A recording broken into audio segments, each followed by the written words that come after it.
మహిళా గ్రూపుల సంఘమిత్రాలను తొలగించే హక్కు అధికారులకు లేదని చిత్తూరు జిల్లా కుప్పం మండలానికి చెందిన సంఘమిత్రాలు తెలిపారు. వి మిట్టపల్లి గ్రామానికి చెందిన సంఘమిత్ర పెరుమాళ్ మాట్లాడుతూ తాను గత 22 సంవత్సరాలుగా సంఘమిత్రగా విధులు నిర్వహిస్తున్నానని, అయితే తనను కొంతమంది సంఘమిత్రగా తొలగిస్తున్నట్టు చెప్పడం జరిగిందన్నారు. ఈ విషయంపై న్యాయస్థానాన్ని ఆశ్రయించి న్యాయం పొందినట్లు తెలిపారు. న్యాయస్థానం ఉత్తర్వుల అనంతరం జరిగిన గ్రామ సమాఖ్యలో మొత్తం 25 గ్రూపు సభ్యులు పాల్గొని తననే సంఘమిత్రగా కొనసాగిస్తున్నట్లు తీర్మానించడం జరిగిందన్నారు. ఈ సందర్భంగా ఆయన గ్రూపు సభ్యులకు కృతజ్ఞతలు తెలిపారు. ఒక గ్రూప్ 20 లక్షలు తెచ్చుకున్నాం. ఇప్పుడు ఆంధ్రప్రదేశ్ ప్రభుత్వం 30 లక్షల రూపాయలకి ఇండియన్ బ్యాంక్ వాడు నిన్న శాంక్షన్ లెటర్ కూడా చూపించినాడు. మీరు తీసుకురండి 30 లక్షలు ఇద్దాము. బాగా అర్థం చేసుకున్నాము. 30 లక్షల రూపాయలు ఒక గ్రూప్కి ఇవ్వడానికి ఆంధ్రప్రదేశ్ ప్రభుత్వం చంద్రబాబు నాయుడు గారి దగ్గర మా కాపీ ఇచ్చాము. కాపీ ఇచ్చినట్టు నా పేరు పెరుమాళ్. వి మిట్టపల్లి గ్రామానికి వనలో సంఘమిత్రగా 24 సంవత్సరాలు ఉంది. ఇప్పుడు ఏదో కొన్ని కారణాల వల్ల గ్రామస్తులందరూ చేరి ఏదో కలిగించిన గ్రామ సమాఖ్య కుప్పం మండలం చిత్తూరు జిల్లాలో 33 సంఘాలు ఉన్నాయి సార్. ఈ 33 సంఘాలకు సంబంధించి 2002 నుంచి గ్రామ సమాఖ్య రన్ అవుతూ ఉంది.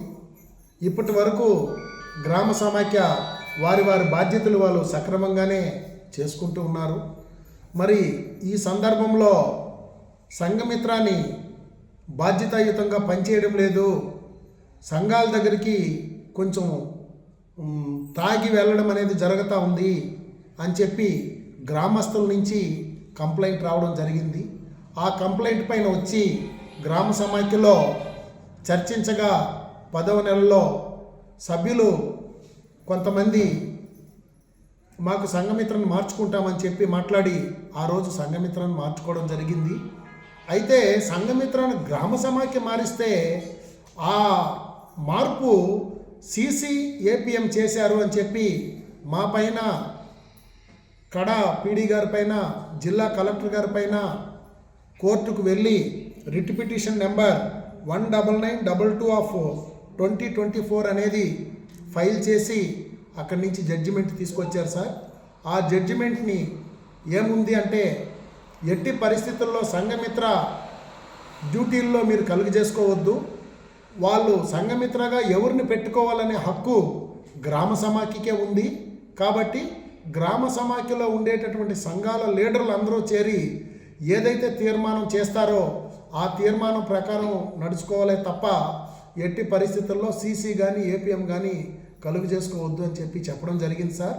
కాబట్టి ఇక్కడ ఉండేటటువంటి ఈ జడ్జిమెంట్ కాపీని మనం 9వ నెలలోని 10వ నెలలోని పెట్టుకున్నటువంటి మీటింగుల్లోనైతేనేమి 11వ నెలలో ఒక గ్రామ సమాఖ్య మీటింగ్ జరిపించాం.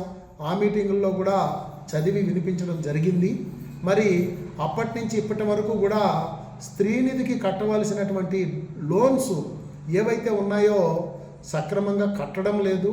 మేమైతే గ్రూప్కి వెళ్ళి రిక్వెస్ట్ చేయడం జరిగింది. అమ్మ, మీరు తీసుకున్నటువంటి లోన్లు గ్రూప్ లీడర్ల ద్వారా తీసుకున్నారు కాబట్టి గ్రూప్ మీటింగ్ రోజు గ్రూప్ లీడర్ దగ్గర సక్రమంగా కట్టుకొని బ్యాంకుకి జమ చేయాలని కూడా చాలా పర్టికులర్గా చెప్పడం జరిగింది సార్. మరి ఇక్కడైతేనేమి, ఇక్కడే కాకుండా వేపనపల్లి అని ఒక విలేజ్ కూడా ఉంది. ఆ విలేజ్ కూడా ఈవీఓ పైనే ఉంది కాబట్టి అక్కడికి కూడా వెళ్ళి నేను శివ అనే వ్యక్తి కూడా వెళ్ళి మాట్లాడడం జరిగింది. ఏం మాట్లాడినప్పటికీ ఆ రోజు నుంచి ఈ రోజు వరకు కూడా రికవరీ అయితే పూర్తిగా రాలేదు. మరి ఈ విధమైనటువంటి ఆర్థికపరమైన ఇబ్బందులు ఇక్కడ వస్తున్నాయి. కాబట్టి మరి వీళ్ళు తెచ్చినటువంటి జడ్జిమెంట్ దరిమిలా ఇక్కడికి వచ్చి ఆ జడ్జిమెంట్ని చదివి నేను వినిపించాలని చెప్పి ఏపీఎం గారు ఆదేశించారు. మరి ఇక్కడ ఉన్నటువంటి విషయాన్ని కూడా వాళ్ళకు క్లీన్గా చెప్పేసి వీళ్ళ నిర్ణయంలో నన్ను ఉండొద్దు అని కోర్టు ఆదేశించింది కాబట్టి విషయాన్ని చెప్పేసి నేను ఆఫీస్కి వెళ్తాను సార్. వీళ్ళు కూర్చొని ఏమైతే తీర్మానం చేసుకుంటారో, ఏ సంఘమిత్ర మాకు పనిచేస్తారని చెప్పి వాళ్ళు భావిస్తారో, చదువుకున్నటువంటి వ్యక్తి సంఘమిత్రగా కావాలన్నా లేదా ముందు నుంచి చేస్తున్నటువంటి వ్యక్తి సంఘమిత్రగా కావాలన్నా, మరి ఎలాంటి వ్యక్తి ఉంటే